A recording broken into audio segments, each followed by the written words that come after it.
बिस्मिल्लाहिर्रहमानिर्रहीम। अब्बा हमेशा सबकी मदद करते, बेवा औरतों में राशन बांटते। जब एक दिन एक बेवा औरत ने अब्बा पर इल्जाम लगा दिया कि अब्बा जिस औरत की मदद करते हैं उसका फायदा उठाते हैं और वो भी अब्बा के बच्चे की मां बनने वाली है। पर किसी ने औरत की बात पर यकीन न किया, क्योंकि अब्बा की बड़ी दाढ़ी थी। कुछ दिन गुजरे। जब मैं कॉलेज से वापस आ रही थी, अब्बा को एक बेवा के घर राशन ले जाते देखा तो खुश हो गई और वहां गई। खिड़की से नजर आने वाला मंजर देखकर दिल कांप गया, क्योंकि शुरू से ही हमारा घराना सोमो सलाद का पाबंद और दूसरों की मदद करने में सबसे आगे था। मुझे आज भी वो दिन याद है जब मैं छोटी सी थी। उस वक्त हमारे माली हालात कुछ अच्छे न थे। बहुत मुश्किल से घर के अखराजात पूरे होते। मेरी दादू चूंकि बीमार रहने लगी थी। जब बाबा दादू को डॉक्टर के पास लेकर गए तो डॉक्टर ने दवाइयों का बड़ा सा पर्चा लिख कर दे दिया, लेकिन उन दवाइयों को खरीदने के लिए बाबा के पास बिल्कुल भी पैसे नहीं थे। उस वक्त अम्मा ने मेरी नानी की आखिरी निशानी, जो कि उनके कानों में थी, वो उतार कर बाबा को दी कि जाकर इन्हें बेच आए और अपनी मां की दवाइयां ले आए। उस वक्त बाबा बहुत बेबस थे। वो बोले, नबीला, मैं ये बालियां नहीं बेच सकता, क्योंकि ये तुम्हारी मां की आखिरी निशानी है। तुम अपने पास ही रखो, मैं कहीं और से पैसों का बंदोबस्त कर लूंगा।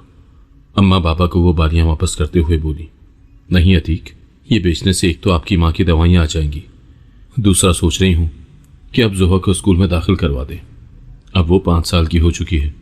इसकी उम्र के बच्चे तो स्कूल जाने लग गए हैं। मैं नहीं चाहती कि मेरी बेटी तालीम के मामले में पीछे रहे।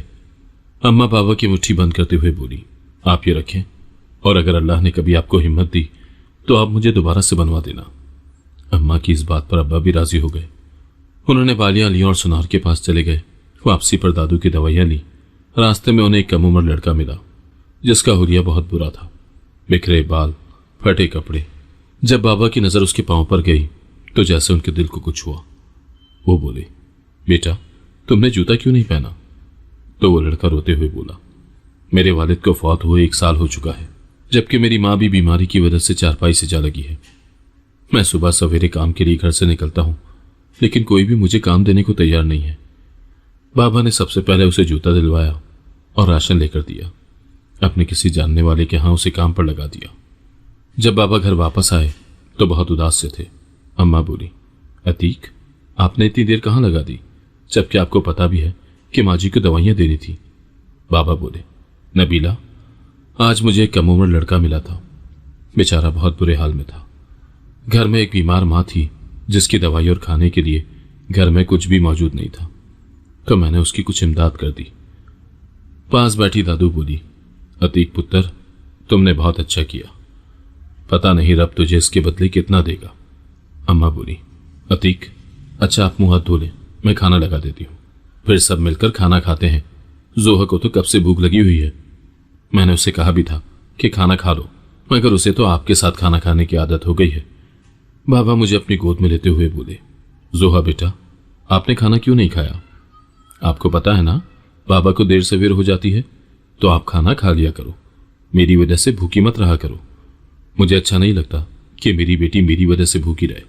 मैं मासूमियत से बोली, नहीं बाबा, मुझे आपके साथ ही खाना खाना है। मेरी इस मासूमियत पर बाबा ने मेरे माथे पर बोसा दिया। मैं घर भर की लाडली थी, क्योंकि अम्मा अब्बा की शादी के कई साल बाद मैं इस दुनिया में आई। उन्होंने मुझे बहुत दुआओं और मन्नतों के बाद पाया था। मेरे बाबा बहुत नेक और नर्म मिजाज इंसान थे, हमेशा दूसरों के बारे में सोचने वाले, दूसरों के दुख दर्द में उनका साथ देने वाले थे। मगर शायद किस्मत ने उनका साथ न दिया। एक दिन अचानक दादू की तबीयत रात को इस कदर खराब हो गई कि वो अपने खालिक के हकीके से जा मिले, और घर के हालात इस कदर नासाज थे कि दादू के कफन दफन के लिए भी बाबा के पास कुछ न था। बाबा ने अपने किसी जानने वाले से उधार लिया कि बहुत जल्द मैं आपको लौटा दूंगा, मगर वो लौटाते भी तो कहां से? उनके पास तो एक फूटी कौड़ी भी नहीं थी। अभी कुछ ही दिन गुजरे थे कि बाबा का वो दोस्त दरवाजे पर आन पहुंचा। बाबा ने हालात से तंग आकर अपना आबाई घर बेच दिया और कॉलोनी में छोटा सा घर ले लिया। कॉलोनी में घर लेने के बाद काफी पैसे बाबा के पास बच गए। वो अम्मा से बोले, नबीला, क्यों ना मैं कोई छोटा मोटा कारोबार शुरू कर लूं, या फिर बाहर के मुल्क चला जाऊं। बाहर का नाम लेने पर अम्मा एकदम से बोली, नहीं अतीक, मैं आपको मुल्क से बाहर नहीं जाने दूंगी। मुझे भूखा रहना मंजूर है, मगर आपसे जुदाई का तो मैं सोच भी नहीं सकती। और फिर हम माँ बेटी तन्हा इस घर में कैसे रहेंगी? इसीलिए बाहर जाने का इरादा आप ना ही रखें। यहीं पे कोई छोटा मोटा कारोबार कर लें, हो सकता है अल्लाह की जात ने इसी में हमारे लिए रिज्क रखा हो। बाबा बोले, नबीला क्या तो तुम ठीक रही हो, चलो मैं देखता हूं कि क्या करना है। उन्होंने कपड़े की एक दुकान खोल दी। शुरू में तो बाबा को बिल्कुल भी तजुर्बा नहीं था, इसी वजह से बाबा को बहुत भारी नुकसान उठाना पड़ा। दुकान में सिर्फ कुछ मालियत का सामान बचा था। एक दिन बाबा रात को काफी लेट घर लौटे। वो सर पर हाथ रखकर न जाने किस गहरी सोच में डूबे हुए थे। जब अम्मा खाना लेकर आई, अम्मा ने बाबा को 2 आवाजें दी, लेकिन वो तो जैसे किसी और दुनिया में ही पहुंचे हुए थे। अम्मा बाबा का कंधा सहलाते हुए बोली, क्या हुआ है अतीक, आप इस कदर परेशान क्यों हैं? तो बाबा एकदम ख्यालों की दुनिया से बाहर आए। अम्मा बोली, क्या हुआ है, क्या सोच रहे हैं? लेकिन बाबा ने अम्मा को कुछ ना बताया। वो बोले, कुछ नहीं, बस ऐसे ही। अतीक, क्या कारोबार में कोई मसला है? अम्मा के काफी इसरार करने के बाद बाबा को मजबूरन बताना ही पड़ा कि कारोबार में फायदे के बजाय नुकसान हो रहा है। नबीला, अगर सब कुछ खत्म हो गया तो हम लोग तो सड़क पर आ जाएंगे। मैं तुमसे ना कहता था कि मैं मुल्क से बाहर चला जाता हूं। अम्मा बोली, अतीक आप हिम्मत से काम लो। और फिर कारोबार में नुकसान ही हुआ है ना, कारोबार ठप तो नहीं हुआ ना? मुझे पूरी उम्मीद है जितनी मेहनत आप करते हैं आपको खसारा नहीं उठाना पड़ेगा।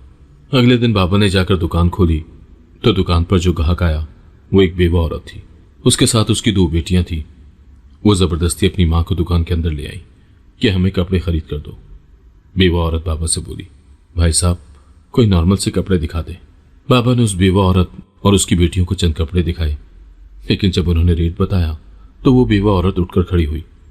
वो अपनी दोनों बेटियों का हाथ थामते हुए बोली, बेटी ये हमारी इस्तात के मुताबिक नहीं है। मगर उस औरत की बेटियां बज़िद थीं कि हम यही कपड़े खरीदेंगी। वो औरत जबरदस्ती अपनी बेटियों को घसीटते हुए दुकान से निकालने लगी तो बाबा ने आवाज दी, रुकिए बहन, क्या मसला है? जब बच्चियों का जी चाह रहा है तो आप इनको ये कपड़े क्यों नहीं लेकर दे रही? तो वो औरत बोली, देखें भाई साहब, मैं एक बेवा औरत हूं, इतने महंगे कपड़े मैं अपनी बेटियों को खरीद कर नहीं दे सकती। वैसे भी मेरा कपड़ा लेने का कोई इरादा नहीं था। ये मुझे जबरदस्ती आपकी दुकान में ले आई, जिसके लिए मैं आपसे माजरत खा हूं। वो बेवा औरत जाने के लिए मुड़ी। इससे पहले कि वो तीनों दुकान से बाहर जाती, बाबा ने जल्दी से कपड़े शॉपर में डाले और उस औरत की बेटी को थमा दिए। उसके सर पर हाथ रखते हुए बोली, बेटी ये तुम लोगों को मेरी तरफ से तोहफा है। पता नहीं वो उस बेवा औरत की दुआएं थी कि वो नौउम्र लड़का जिसकी बाबा ने मदद की थी और उसकी मां को दवाइयां लेकर दी थी, अचानक वो बाबा के सामने आ खड़ा हुआ। बाबा तो उसे ना पहचान सके क्योंकि वो जवान हो चुका था, लेकिन उस लड़के ने बाबा को पहचान लिया। वो बोला, साहब जी पहचाना आपने? तो बाबा ने नफी में सर हिला दिया, मैं वही हूं जिसके पांव में चप्पल तक नहीं थी, तो आपने मुझे चप्पल खरीद कर दी और मेरी बीमार मां के लिए दवाइयां लेकर दी। बाबा ने जल्दी से उस लड़के को गले से लगाया और बोले, माशाअल्लाह तुम तो जवान हो गए हो। तो वो लड़का जिसका नाम दानियाल था वो बोला, ये सब आपकी वजह से है। अगर उस दिन आप मुझे ना मिलते तो शायद मेरी मां भी इस वक्त मेरे साथ ना होती। साहब जी ये सब आपकी मेहरबानी है। दानियाल दुकान की चारों तरफ देखते हुए बोला, क्या ये आपकी दुकान है? बाबा ने उसे बताया कि किस तरह उन्होंने अपना आबाई घर बेचकर कपड़े की ये छोटी सी दुकान खोली, लेकिन इसमें भी उन्हें नुकसान उठाना पड़ रहा है। समझ नहीं आती दानियाल कि मैं क्या करूं। दानियाल मेरे बाबा के कंधे पर हाथ रखते हुए बोला, साहब जी आप फिक्र न करें। बाबा बोले, ये तुम पहले मुझे साहब जी कहना बंद करो, मेरा नाम अतीक है, तुम मुझे अतीक साहब कह सकते हो। तो दानियाल बोला, जी अतीक साहब, मेरे पास आपके इस मसले का हल है। यह सुनकर बाबा खुश हो गए। उन्हें उम्मीद की एक किरण नजर आने लगी थी। वो बोले, हाँ जल्दी से बताओ। देखें अतीक साहब, मेरी गारमेंट्स की फैक्ट्री है। अगर आपको कोई एतराज ना हो तो मैं आपकी दुकान के लिए माल अपनी फैक्ट्री से भेजा करूंगा और फिर आपको ये भी बताऊंगा कि आपको ये दुकान कैसे लेकर चलना है। फिर देखिएगा आपकी दुकान महीनों में नहीं बल्कि दिनों में तरक्की करेगी। बाबा खुशी से बोले, क्या वाकई दानियाल? ऐसा नहीं है कि मैं अमीर होना चाहता हूं, बल्कि मैं तो ये चाहता हूं कि मेरे पास इतना हो जिससे मैं गरीबों, यतीमों और बेवाओं की मदद कर सकूं। दानियाल अपना कार्ड बाबा को देते हुए बोला, ये मेरा कार्ड है, आप कल फैक्ट्री आना तो मैं आपको कुछ नया माल दिखाऊंगा और उस माल का ऑर्डर हमने अभी तक किसी से नहीं लिया। मैं चाहता हूं कि ये सबसे पहले आपकी दुकान पर डिस्प्ले हो। बाबा दानियाल से मुसाफा करते हुए बोले, कल मैं जरूर तुम्हारी फैक्ट्री आऊंगा। रात को जब बाबा दुकान से लौटे तो बहुत खुश थे। उनको देखकर ऐसा लग रहा था जैसे उनके हाथ कोई बहुत बड़ा खजाना लग गया हो। बाबा को इतना खुश देखकर हम दोनों माँ बेटी के चेहरे भी खिल उठे। बाबा ने अम्मा को बताया, नबीला, तुम्हें याद है जब अम्मा की दवाई के लिए पैसे नहीं थे तो तुमने अपनी वालियां दी थी। जब मैं घर लौट रहा था तो मुझे रास्ते में नौउम्र लड़का मिला था जो कि जरूरतमंद था, तो मैंने उसकी मदद कर दी। क्या तुम जानती हो, आज वही लड़का कपड़े की एक बहुत बड़ी फैक्ट्री का मालिक है। आज वो मेरी दुकान पर आया था। वो मुझे अपनी फैक्ट्री से माल देगा। उसने मुझे उम्मीद दिलवाई है कि मेरी दुकान महीने में नहीं बल्कि दिनों में तरक्की करेगी। अम्मा बेयकीनी से बाबा की तरफ देखते हुए बोली, क्या वाकई ऐसा हो सकता है? क्योंकि आप तो उम्मीद खो ही चुके थे। हाँ, कहीं ना कहीं मुझे तो ये उम्मीद थी, बल्कि अपने अल्लाह पर पूरा भरोसा और पुख्ता यकीन था कि मेरी मेहनत रायगा नहीं जाएगी। मैं अपने बाबा के पास बैठी हुई थी। बाबा मुझे अपने साथ लगाते हुए बोले, अब मैं अपनी बेटी का किसी अच्छी जगह एडमिशन करवाऊंगा।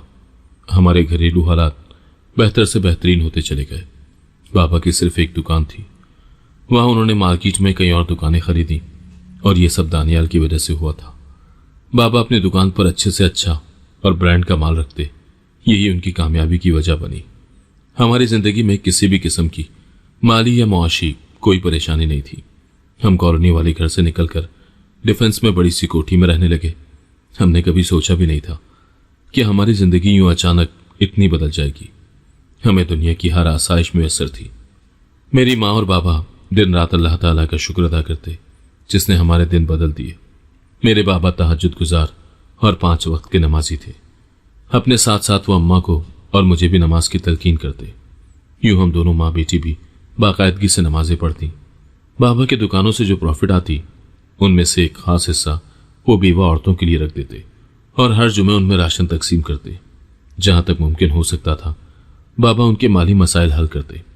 अगर जरूरत पड़ती तो अपने घर से भी सामान उठाकर बेवा औरतों को दे दिया करते। अगर कभी अम्मा थोड़ा बहुत नाराज हो जाया करती कि ये चीज तो मैं अपनी पसंद से लाए थे और आपने उठाकर किसी और को दे दी, तो बाबा मुस्कुराते हुए कहते, नबीला, इंसान को खुद से ज्यादा दूसरों की जरूरतों का ख्याल रखना चाहिए और फिर हमारे घर में अल्लाह का दिया हुआ सब कुछ है, फिर इतनी सी चीज देने से कोई कमी नहीं पड़ जाएगी। अम्मा भी बाबा की बात सुनकर खामोश हो जाती थी क्योंकि उन्हें कभी भी बाबा की किसी भी बात से एतराज नहीं हुआ था। उन्होंने जिंदगी के हर फैसले, हर मामले में अब्बा की हाँ में हाँ मिलाई थी। कभी उन्होंने बाबा के खिलाफ जाकर कोई फैसला नहीं किया था। यही अम्मा बाबा के रिश्ते की खूबसूरती थी। हर मुश्किल वक्त में अम्मा ने बाबा का भरपूर साथ दिया। हालांकि अम्मा काफी अमीर घराने से थी जबकि बाबा शुरू से ही माली मुश्किलात का शिकार थे। इसके बावजूद अम्मा ने बाबा से जुड़ा हर काम, हर रिश्ता खुश असलूबी से निभाया। चूंकि अम्मा बाबा की शादी उनकी पसंद से हुई थी तो दोनों में प्यार भी बहुत था। जो भी उनसे एक दफा मिल लेता उनकी तारीफें करता। बाबा अक्सर अम्मा से अपने दिल की बात कह दिया करते कि नबीला, मैं बहुत खुशकिस्मत हूं कि तुम मेरी हमसफर हो। मेरी जिंदगी में आने के बाद तुमने बहुत सी मुश्किलात देखी। अगर तुम्हारी जगह कोई और होती तो शायद मुझे छोड़कर कब की जा चुकी होती। और देखो, आज पता नहीं तुम्हारे सब्र का अजर मिला है कि मैं इस काबिल हूं कि अपनी बीवी और बेटी की हर ख्वाहिश पूरी कर सकता हूं। अगर तुमने मुश्किल वक्त में मेरा साथ ना दिया होता तो शायद मैं कब का टूट चुका होता। अम्मा बाबा के कंधे पर सर रखते हुए बोली, एक अच्छी बीवी का पता मुश्किल वक्त में ही चलता है। मुश्किल वक्त में शौहर को अपनी बीवी की सबसे ज्यादा जरूरत होती है। वो ऐसा सहारा ढूंढता है जो उसे हौसला दे, हिम्मत दे। अगर ऐसे में वो सब न मिले तो वो टूट जाता है, बिखर जाता है। और मैं नहीं चाहती थी कि मैं आपको टूटता या बिखरता हुआ देखूं। मैं आपको एक मजबूत इंसान देखना चाहती थी। बाबा अम्मा के हाथ अपने हाथों में लेते हुए बोले, नबीला, तुम्हारे जैसा हमसफर अल्लाह हर एक की किस्मत में लिखे। तो अम्मा मुस्कुरा दी। अम्मा और बाबा भी यही बातें कर रहे थे कि बाबा को किसी की कॉल आई, जिसे सुनकर बाबा काफी परेशान हो गए। अम्मा बोली, अतीक, क्या हुआ है? किसका फोन था? लेकिन बाबा के चेहरे पर तो हवाइयां उड़ी हुई थी। वो बोले, नबीला, मुझे अभी जाना होगा। अम्मा बोली, लेकिन हुआ क्या है? आप इस वक्त कहां जा रहे हैं? अम्मा बाबा का हाथ थामे हुई थी। बाबा ने उनसे अपना हाथ छुड़वाया। अम्मा बोली, अतीक, आखिर हुआ क्या है? बाबा ने जल्दी से गाड़ी की चाबी उठाई और चले गए। गाड़ी के हॉर्न की आवाज सुनकर जल्दी से मैं उठी और माँ बाबा के कमरे की तरफ भागी। अम्मा, क्या हुआ है? बाबा इस वक्त कहाँ गए हैं? सब खैर तो है ना? क्या कोई इमरजेंसी थी? अम्मा बोली, मैं तो खुद परेशान हूं। अतीक मुझे कुछ बताकर नहीं गए। पता नहीं किसकी कॉल आई थी। वो सुनने के बाद तुम्हारे बाबा परेशान से हो गए थे। वो इतनी जल्दी में थे कि मुझे कुछ भी नहीं बताया। मैंने अम्मा को हौसला दिया, अम्मा कुछ नहीं होगा, अल्लाह सब बेहतर करेगा। हो सकता है बाबा का कोई दोस्त मुसीबत में हो और उसने बाबा को बुलाया हो। आप फिक्र न करें और आराम कर लें, मैं आपके पास ही हूं। जब बाबा मार्केट पहुंचे तो आग के शोले खिड़कियों से बाहर आ रहे थे। रेस्क्यू वाले जितना आग पर काबू पाने की कोशिश कर रहे थे, आग उतनी ही भड़क रही थी। एक बाबा की ही दुकान नहीं, बल्कि आसपास की भी कई दुकानों को आग ने अपनी लपेट में ले लिया था। जब तक आग पर काबू पाया गया तब तक तमाम माल झुलसकर राख बन चुका था। बाबा जहां थे वहीं खड़े रहे। उनकी हिम्मत नहीं हो रही थी कि वो दुकान के अंदर जाएं और देखें कि क्या क्या नुकसान हुआ है। बाबा को एक एक कदम उठाना भारी हो रहा था। उन्होंने खुद पर कंट्रोल किया, क्योंकि खौफ की वजह से उनका पूरा जिस्म कांप रहा था। आग ही इस कदर तेज थी कि अगर बाबा की जगह कोई और भी होता तो उसकी भी वही हालत होती जो कि उस वक्त बाबा की थी। बाबा दुकान के अंदर गए तो अंदर का मंजर देखकर वो बदहवास हो गए। दुकान के अंदर का पूरा पूरा माल जल चुका था। कुछ ही देर में लाखों का माल आग की नजर हो चुका था। बाबा सख्ती की हालत से बाहर आए तो नीचे बेसमेंट में चले गए। बेसमेंट में बुटीक के गारमेंट्स रखे गए थे जो काफी महंगे थे। बाबा बोझल कदमों से सीढ़ियां उतरकर नीचे गए। बेसमेंट का मंजर देखा तो बाबा को कुछ तसल्ली हुई, क्योंकि वहां का माल आग की लपेट से महफूज रहा। बेसमेंट में किसी भी किस्म का कोई नुकसान नहीं हुआ था। मैं और अम्मा जागकर बाबा का इंतजार कर रही थी। तहज्जुद का टाइम था जब गाड़ी की आवाज आई। मैं और अम्मा जल्दी से बाहर की तरफ भागी। बाबा गाड़ी से निकलकर सीधा लाउंज में आ गए। इससे पहले कि हम बाबा से कोई सवाल जवाब करते, बाबा बोले, तुम दोनों इस कदर परेशान क्यों हो? अम्मा बोली, आप इस कदर जल्दी में गए थे, परेशानी वाली बात तो थी, फिर आपने बताया भी नहीं कि क्या हुआ था और आप कहाँ गए थे? बाबा बोले, नबीला, उस वक्त मुझे खुद कुछ समझ नहीं आ रहा था। जैसे ही मैंने कॉल सुनी तो मैं गाड़ी लेकर निकल गया। मैं बोली, लेकिन बाबा हुआ क्या था, हमें भी तो बताएं। बाबा बोले, वो जो मेन मार्केट में दुकान थी वहां आग लग गई। उस आग ने आसपास की कई दुकानों को अपनी लपेट में ले लिया।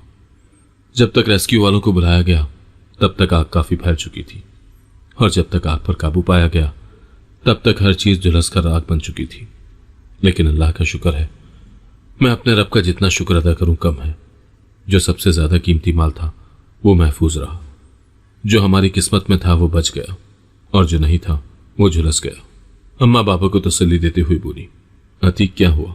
अगर एक दुकान जल गई बाकी दूसरी दुकानें तो है ना। लेकिन एक बात मेरी समझ में नहीं आई कि आखिर ये आग लगी कैसे। जहां तक मेरा ख्याल है मार्केट में कोई ऐसा आग वाला सिस्टम तो है नहीं जिसकी वजह से आग लग जाए। बाबा बोले, पता नहीं नबीला, ये सब कैसे हुआ, मेरी तो खुद समझ से बालातर है। अगले दिन बाबा ने इसी खुशी में कि बेसमेंट वाला हिस्सा महफूज रहा, मार्केट से राशन खरीदा और गरीबों, यतीमों और बेवाओं में तकसीम किया।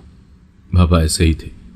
वो कोई भी त्यौहार या कोई भी छोटी से छोटी खुशी ऐसी नहीं थी जिसके मौके पर वो अपनी खुशी गरीबों और बेवाओं के साथ नहीं बांटते थे।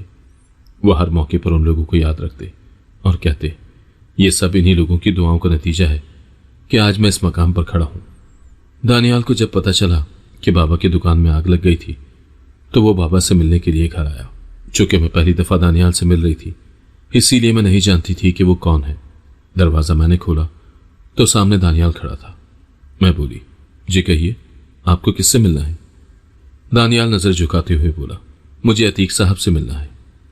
ना चाहते हुए भी मेरी जबान फिसल पड़ी। मैं बोली, वो क्यों? आप क्यों मिलना चाहते हैं बाबा से? मुझे अपने कहे गए अल्फाज पर शर्मिंदगी हो रही थी। मैं एक साइड पर होते हुए बोली, आ जाए। मैं किचन में गई। अम्मा पहले से ही किचन में मौजूद थी।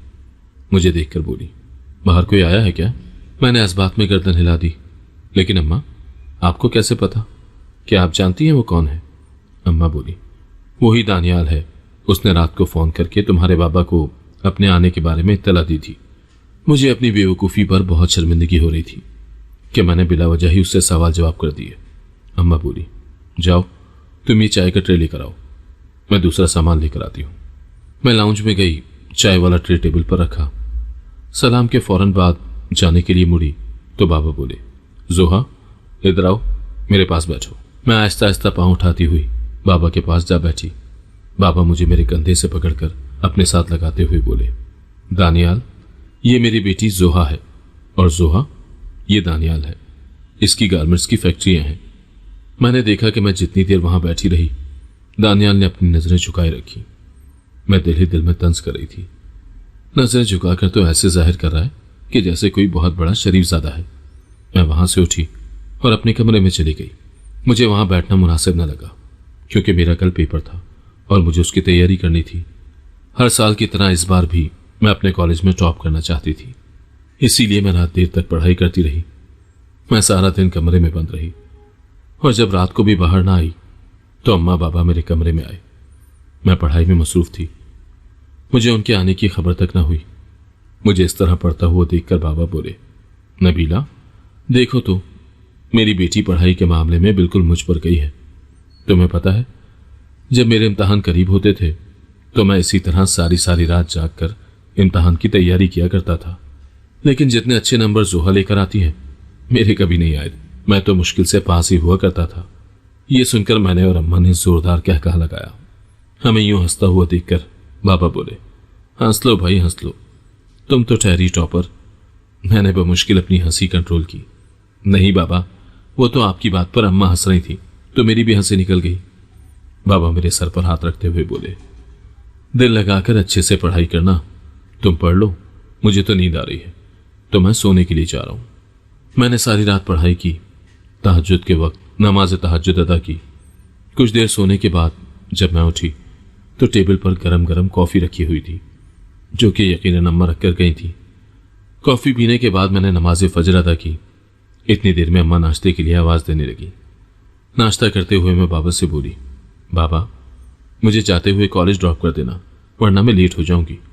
वैन वाला अक्सर ही लेट आता है, और आपको पता है मेरा फर्स्ट वाला लेक्चर मिस हो जाता है। आज उसी का पेपर है और मुझे उसके लिए बहुत मेहनत करनी पड़ी। खुदा जाने पेपर कैसा होगा। बाबा कुर्सी से उठते हुए बोले, तुम जल्दी से नाश्ता कर लो, मैं कमरे से कुछ जरूरी फाइल ले आऊं। पेपर देने के बाद जब मैं घर आई तो घर के सामने लोगों की भीड़ इस कदर थी कि वहां से गुजरना मुश्किल हो रहा था। मेरे अंदर मारे खौफ की सनसनाहट सी दौड़ गई। मैं दिल ही दिल में दुआ मांगने लगी कि घर में सब खैरियत हो। मेरा जिस्म कांप रहा था।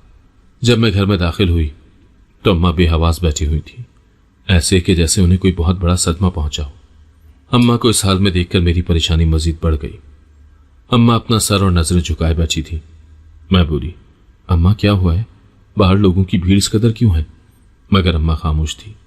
उनकी खामोशी मेरे खौफ में मजीद इजाफा कर रही थी। मैं गुस्से से चीख कर बोली, अम्मा क्या हुआ है? आप कुछ बोल क्यों नहीं रही? प्लीज मुझे बताएं क्या हुआ है, वरना मेरा दम घुट जाएगा। अम्मा ने अपना आंसुओं से तर चेहरा ऊपर उठाया और बोली, क्या बताऊं, क्या सुनना चाहती हो? ये जो बाहर लोगों की भीड़ लगी हुई है, ये तुम्हारे बाबा के नाकर्ता गुनाह की वजह से लगी हुई है। वो लोगों का कितना ख्याल करते हैं, मगर फिर भी ये लोग उन पर इल्जाम लगाने से बाज नहीं आए। मैं बोली, अम्मा बताएं, किसने बाबा पर इल्जाम लगाया है? अम्मा मुझे अपने पास बिठाती हुई बोली, अभी कुछ देर पहले एक बेवा औरत ने तुम्हारे बाबा पर इल्जाम लगाया है कि तुम्हारे बाबा जिन बेवा औरतों की मदद करते हैं उसका फायदा उठाते हैं। वो तुम्हारे बाबा के बच्चे की मां बनने वाली है। मैं जानती हूं कि वो औरत झूठ बोल रही है। मुझे तुम्हारे बाबा पर खुद से भी ज्यादा यकीन है। वो कभी भी किसी का गलत इस्तेमाल नहीं कर सकते। आसपास के लोगों में से किसी ने भी उस औरत की बात पर यकीन न किया, क्योंकि अब्बा के चेहरे पर बड़ी दाढ़ी थी। वो 5 वक्त के नमाजी और तहज्जुद गुजार थे। उन्हें अच्छे और बुरे की खूब पहचान थी। वो कोई भी गलत काम कैसे कर सकते थे, और फिर वो भी अच्छाई के नाम पर, चूंकि वो काफी अरसे से करते आ रहे थे। चूंकि उस दिन बाबा काम के सिलसिले में शहर से बाहर गए हुए थे, इसीलिए उन्हें इस बात का बिल्कुल भी इल्म न हुआ कि उनके बाद क्या कुछ हो चुका है। मैंने और अम्मा ने भी इस बात का जिक्र करना मुनासिब न समझा। इसलिए जब मेरा रिजल्ट आया तो मैंने अच्छे नंबरों से पूरे कॉलेज में टॉप किया। मेरे टॉप करने की खुशी में बाबा ने गरीबों और बेवाओं में थैले भर भर के राशन तकसीम किया। वो अपनी हर खुशी इसी तरीके से मनाया करते थे। दूसरों को खुश देखकर, उनके गम बांटकर बाबा को दिली खुशी होती थी। शाम को फ्री होने के बाद मैं, बाबा और अम्मा गपशप लगाने के लिए लॉन में बैठे। बाबा बोले, जोहा, तुम आगे क्या करना चाहती हो? मैं बोली, बाबा, आगे मैं यूनिवर्सिटी में पढ़ना चाहती हूँ। लेकिन इसके लिए मुझे शहर से बाहर पढ़ना पड़ेगा। तो मैं आप लोगों से दूर कैसे रहूंगी? बाबा बोले, मेरी बेटी जैसे कहेगी, जहां कहेगी, मैं वहीं पे उसका एडमिशन करवा दूंगा। मैंने देखा कि दूसरे शहर जाने के नाम पर अम्मा का चेहरा मुरझा सा गया। मैं अम्मा को उदास नहीं देख सकती थी, इसीलिए बोली, नहीं बाबा, मुझे इसी शहर में और इसी कॉलेज में पढ़ना है। यहां भी तो एमएससी की क्लासेस हो रही हैं। मैं अम्मा के गले में अपनी बाहें डालती हुई बोली, और फिर मेरी अम्मा भी मेरे बगैर उदास रहेंगी और मैं इनकी उदासी हरगिज मोल नहीं ले सकती। बाबा अपनी मुस्कुराहट दबाते हुए बोले, हाँ भाई, तुम्हारे बगैर तो तुम्हारी माँ उदास हो जाएंगी। हम तो चाहे एक हफ्ता घर पर ना आए, कोई परवाह नहीं होती। अम्मा शर्माते हुए बोली, आप तो बच्ची के सामने भी शुरू हो जाते हैं। तो बाबा कहका लगाकर हंसने लगे। मेरी नई क्लासेस शुरू हो चुकी थी। मैं सुबह कॉलेज जाती और दोपहर में वापस आती। रात को बाबा का इंतजार करते करते सो जाती। न जाने क्यों बाबा की रूटीन पहले से बहुत बदल गई थी। वो मुझे और अम्मा को बहुत कम टाइम देने लगे थे। हमारे घर की रौनक जैसे आहिस्ता आहिस्ता खत्म होती जा रही थी। अब्बा सारा दिन काम पर गुजारने के बाद काफी लेट घर लौटते, तब तक मैं सो जाती थी। अलबत्ता अम्मा जब तक बाबा घर ना आ जाते तब तक जागकर बाबा के आने का इंतजार करती।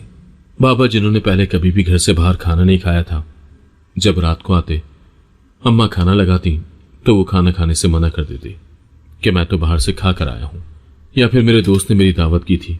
ये सुनकर भूखे होने के बावजूद अम्मा की भूख मर जाती। मेरे होते हुए कभी ऐसा नहीं हुआ था कि अम्मा ने अकेले खाना खाया हो, बल्कि वो हमेशा बाबा के साथ ही खाना खाया करती थी। मेरी तरह अम्मा भी बाबा के बदलते हुए रवैये को महसूस कर रही थी, लेकिन वो बाबा से कुछ न कहती कि शायद काम का बर्डन ज्यादा है। लेकिन जब ये सिलसिला चलता रहा तो अम्मा खामोश खामोश सी रहने लगी। वो हर वक्त किसी गहरी सोच में डूबी हुई नजर आती। एक दिन जब मैं कॉलेज से आई तो अम्मा अपने कमरे में लेटी दर्द से करहा रही थी। मैंने जल्दी से अपना बैग एक तरफ फेंका। अम्मा के पास जाकर बोली, अम्मा आपको क्या हुआ है? अम्मा अपनी आंखों में आए आंसू छुपाते हुए बोली, कुछ नहीं जोहा, बस हल्का सा बुखार हो रहा है, ठीक हो जाएगा, तुम परेशान मत हो। अम्मा, परेशानी वाली बात तो है ना, चले उठे, हम डॉक्टर के पास चलते हैं।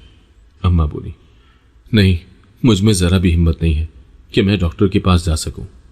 मैंने जल्दी से मोबाइल पकड़ा और अब्बा का नंबर डायल करने लगी। अम्मा बोली, तुम क्यों बिला वजह अपने बाबा को परेशान कर रही हो? न जाने वो किस जरूरी काम में मसरूफ होंगे। मैं बोली, अम्मा, आपसे जरूरी कोई काम भी नहीं है, मैं बाबा को फोन कर रही हूं, वो आएंगे तो हम आपको डॉक्टर के पास लेकर जाएंगे। मैंने कई दफा बाबा को कॉल मिलाई, मगर उन्होंने कॉल रिसीव न की। इतने में दरवाजे की बेल बजी। मैंने जाकर दरवाजा खोला तो सामने दानियाल खड़ा था। दानियाल को सामने देखकर मैं कुछ भी सोचे समझे बगैर बोली, दानियाल, प्लीज मुझे आपकी हेल्प की जरूरत है। दानियाल बोला, जी कहिए। वो अम्मा की तबीयत खराब है, उन्हें डॉक्टर के पास लेकर जाना है। मैंने बाबा को कॉल की थी, लेकिन उन्होंने मेरी कॉल रिसीव नहीं की। तो क्या आप मुझे और माँ को हॉस्पिटल ले जा सकते हैं? दानियाल फौरन बोला, क्यों नहीं, आप आंटी को लेकर आए, मैं गाड़ी में आपका इंतजार कर रहा हूं। वैसे हुआ क्या है आंटी को? मैं जल्दी से उसकी बात नजरअंदाज करते हुए अंदर की तरफ भागी। अम्मा को सहारा देकर खड़ा किया, क्योंकि बुखार इस कदर शदीद था कि कमजोरी की वजह से उनसे चला भी नहीं जा रहा था।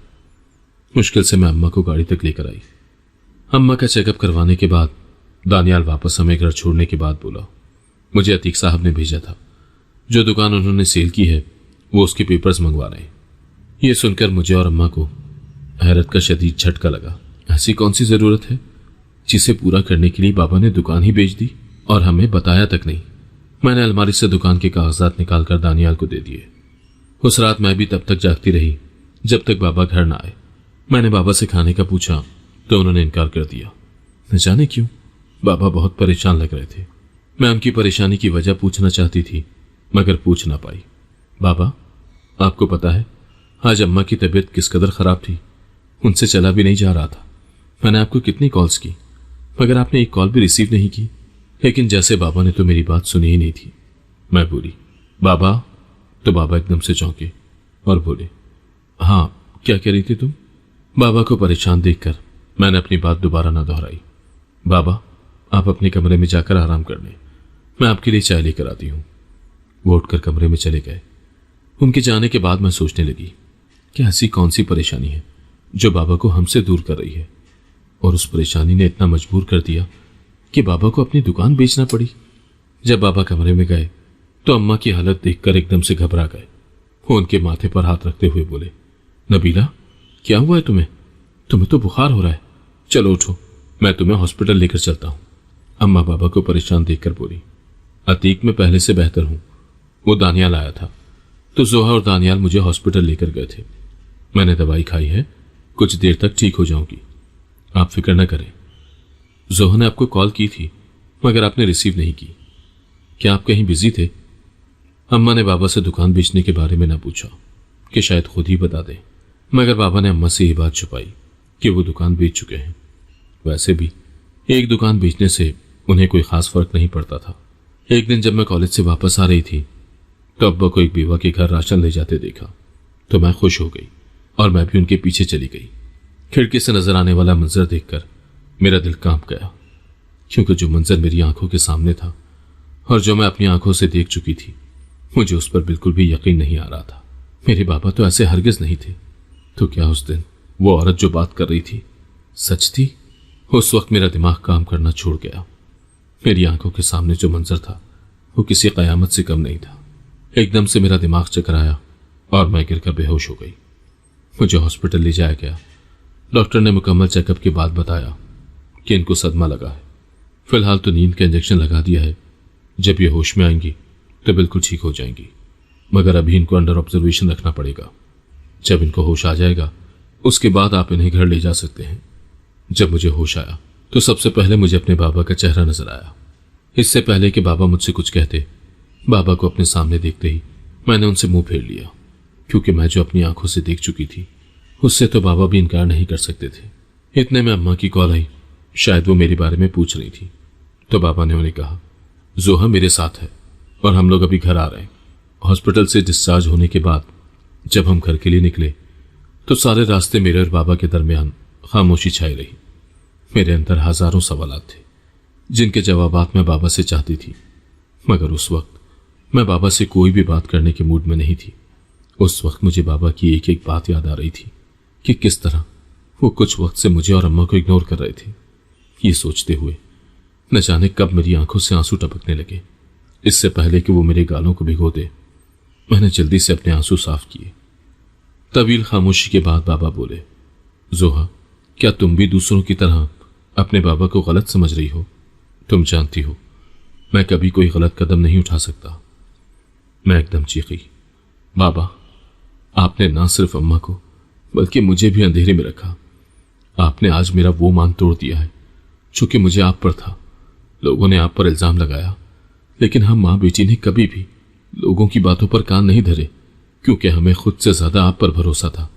लेकिन अब मैं घर जाते ही अम्मा को सब कुछ सच बता दूंगी, ताकि आपके झूठ की जो पट्टी आपने अम्मा की आंखों पर बांध रखी है, अम्मा वो पट्टी उतार फेंके। बाबा ने एकदम गाड़ी को ब्रेक लगाई। वो गुस्से से लाल पीले होते हुए बोले, जोहा, तुम नबीला से इस बारे में कोई बात नहीं करोगी, वरना मुझसे बुरा कोई नहीं होगा। वक्त आने पर मैं खुद ही नबीला को सब कुछ बता दूंगा। बाबा के इस अंदाज पर मैं सहम गई, क्योंकि इससे पहले बाबा ने कभी भी मुझसे इस लहजे में बात नहीं की थी, बल्कि उनका लहजा नर्म होता था। आज पहली मर्तबा मैं अपने बाबा का यह अंदाज देख रही थी। ऐसे ही दिन गुजरते रहे। मैं बहुत कोशिश करती कि मैं अम्मा को सब कुछ सच बता दूं, फिर उनकी तबीयत को देखते हुए अपना इरादा तर्क कर देती, क्योंकि अम्मा की तबीयत नासाज सी रहने लगी थी और इसकी वजह भी बाबा ही थे। एक दिन मेरी और मां की हैरत की इंतहा न रही जब बाबा ने अम्मा से वो जेवर मांगा जो कि अम्मा ने खास मेरे लिए बनवा कर रखा था। अम्मा इतनी सब्र वाली थी कि उन्होंने खामोशी से निकालकर वो सारा जेवर बाबा को दे दिया और किसी किस्म का कोई सवाल जवाब न किया। मगर ये बात मुझे हजम नहीं हो रही थी। मैं किसी तौर अपना हक किसी दूसरे को नहीं खाने दूंगी। ये सोचते हुए मैं बाबा के पीछे गई। बाबा, वैसे मैं ये पूछ सकती हूँ कि ये सब आप कहाँ लेकर जा रहे हैं? आपकी बेटी भी कितनी पागल है ना, जानती भी है कि आप ये सब कहाँ और किसके पास लेकर जा रहे हैं। बाबा मेरी तरफ देखे बगैर बोले, अगर पता है तो पूछ क्यों रही हो? मैं बोली, वैसे बाबा, आप ऐसे तो ना थे। आपने तो मुझे और अम्मा को एक साइड कर दिया है और दूसरों के साथ अय्याशियां करते फिरते हैं। ये अल्फाज सुनते ही बाबा ने मेरे मुंह पर वो थप्पड़ मारा जो मेरे मुंह पर अपने निशान छोड़ गया। अम्मा दूर खड़ी ये मंजर देख रही थी। एकदम भागकर मेरे पास आई, मुझे अपने साथ लगाते हुए बोली, अतीक, ये क्या तरीका है? आज से पहले तो कभी आपने अपनी बेटी पर हाथ नहीं उठाया, तो फिर आज ऐसा क्या हो गया जिसने आपको इस पर हाथ उठाने के लिए मजबूर कर दिया? बाबा बोले, आज से पहले मेरी बेटी इतनी बदजबान नहीं थी, लेकिन अब ये ऐसे अल्फाज बोल रही है जो मेरी बर्दाश्त से बाहर है। इसे समझाओ कि बाप के साथ कैसे बात करते हैं। बाबा वहां से चले गए, लेकिन मैंने भी तहिया कर रखा था कि मैं आज मां को सब कुछ सच सच बता कर रहूंगी। मैंने अम्मा को वो सच बता दिया जो कि मैंने कई दिनों से अपने अंदर दफन किया हुआ था। मैंने मां को बताया, मैंने अपनी आंखों से बाबा को उस औरत के साथ देखा है जिसने बाबा पर इल्जाम लगाया था। मैं अम्मा की गोद में सर रखे अम्मा को सब बता रही थी कि किस तरह बाबा ने उस औरत की खातिर दुकान बेची। और अम्मा, आपको पता है, आज बाबा मेरा जेवर लेकर भी उसी औरत के पास जाएंगे। न जाने ये सब सुनने के बाद भी अम्मा बिल्कुल नॉर्मल कैसे थी, ऐसे कि जैसे कुछ हुआ ही ना हो। मैं बोली, अम्मा, आपको ये सब सुनने के बाद शौक नहीं लगा? अम्मा बोली, नहीं, क्योंकि मुझे तुम्हारे बाबा पर पूरा यकीन है। मैं बोली, लेकिन आपका ये यकीन उन्होंने तोड़ दिया है। मैंने खुद अपनी आंखों से बाबा को उस औरत के साथ देखा है। आप मेरी बात पर क्यों यकीन नहीं कर लेती? अम्मा बोली, अच्छा, जाकर पढ़ाई करो, इस बारे में बाद में बात करेंगे। मैं बोली, लेकिन अम्मा। अम्मा ने हाथ के इशारे से मुझे चुप करवा दिया और बोली, तुम्हारे बाबा आएंगे तो मैं उनसे बात करूंगी। बाबा अपनी उसी रूटीन पर आधी रात को घर आए। आते ही वो अम्मा से बिना बात किए वॉशरूम में घुस गए। अम्मा खाना गर्म करने के लिए किचन में आई, लेकिन जब वो खाना लेकर कमरे में गई तो अम्मा के जाने से पहले ही बाबा सो चुके थे। अम्मा ने उनको जगाना मुनासिब न समझा। सुबह हुई तो बाबा बोले, आज शाम तैयार रहना, मेरे दोस्त की बेटी की शादी है, तुम लोगों को भी मेरे साथ चलना पड़ेगा। तो मैंने साफ मना कर दिया क्योंकि मेरे टेस्ट हो रहे थे। बाबा बोले, वापस आकर कर लेना तैयारी, हम ज्यादा देर वहां नहीं रुकेंगे, जल्द वापस आ जाएंगे। मेरा जाने का बिल्कुल भी मूड नहीं था। इसके बावजूद अम्मा ने मुझे तैयार होने को कहा। जब हम शादी की तकरीब में गए तो वहां कोई भी हमारा जानने वाला नहीं था। वहां बाबा की बहुत इज्जत थी और इस बिना पर हमें काफी प्रोटोकॉल मिला। रुखसती के वक्त वो औरत जिसने बाबा पर इल्जाम लगाया था वो बोली, आप लड़की के बाप की जगह हैं, तो मैं चाहती हूं कि आप मेरी बेटी को अपने साय में रुखसत करें। अम्मा हैरत से बाबा की तरफ देखने लगी, जिसे बाबा ने नजरअंदाज कर दिया। अम्मा मेरा हाथ पकड़ते हुए बोली, जोहा, जल्दी से यहां से निकलो, यहां मेरा सांस बंद हो रहा है। इससे पहले कि हम वहां से निकलते, बाबा ने अम्मा का हाथ पकड़ा और औरतों की भीड़ में ले गए। तो वो औरत जिसकी बेटी की शादी थी वो आगे बढ़ी और अम्मा को गले से लगा दिया। वो रोते हुए बोली, बीबी जी, ये सब आपके शौहर की मेहरबानी है, इन्होंने ही मेरी बेटी की शादी के तमाम अखराजात उठाए। मुझे माफ कर दें, मैंने आपके शौहर पर इल्जाम लगाया। आपसे पहले मैं अतीक साहब से भी माफी मांग चुकी हूं और इन्होंने मुझे माफ भी कर दिया है, लेकिन मैं भी क्या करती, मेरी मजबूरी थी। मेरी बेटी जवान थी, उसकी शादी के लिए मुझे भारी रकम की जरूरत थी, तो मैंने सोचा कि क्यों ना अतीक साहब को धमकी लगाकर इनसे पैसे बटोर लूं। लेकिन अतीक साहब मेरी धमकी में ना आए तो मैंने इन पर इल्जाम लगा दिया। लेकिन जैसे ही अतीक साहब को पता चला कि ये सब मैंने अपनी बेटी की शादी के लिए किया था तो इन्होंने मेरी बहुत इमदाद की। ये सब इन्हीं की मेहरबानी है कि आज मेरी बेटी इज्जत के साथ अपने घर की हो गई है। ये सब सुनने के बाद अम्मा को खुद पर फख्र हो रहा था कि उन्हें बाबा जैसा हमसफर मिला। शर्मिंदगी के मारे मेरी गर्दन झुक गई। मैं बाबा के पास गई। इससे पहले कि मैं कुछ कहती, बाबा बोले, अब तो सच सामने आ चुका है, क्या अब भी तुम अपने बाबा से नफरत करोगी? मैं बोली, आई एम सॉरी बाबा, मुझे माफ कर दे। मैंने बिला वजह आप पर शक किया, जबकि आप तो अच्छाई के रास्ते पर चल रहे थे। मेरा देखने का नजरिया ही गलत था। अम्मा बाबा के हाथों में हाथ डालते हुए बोली, मुझे आप पर फख्र है कि आप अच्छाई के कामों में इस कदर आगे निकल रहे हैं। आप अपने रब की रजा के साथ साथ इंसानियत को भी राजी रखे हुए हैं। इसका अजर अल्लाह आपको जरूर देगा। अगर आपको आज की कहानी पसंद आई है तो वीडियो को जरूर लाइक कीजिएगा और अपने दोस्तों के साथ भी शेयर कीजिएगा। और हां, अगर आपने अभी तक हमारा चैनल सब्सक्राइब नहीं किया तो जरूर सब्सक्राइब करें। मिलते हैं कल एक नई और दिलचस्प कहानी के साथ। अल्लाह हाफिज।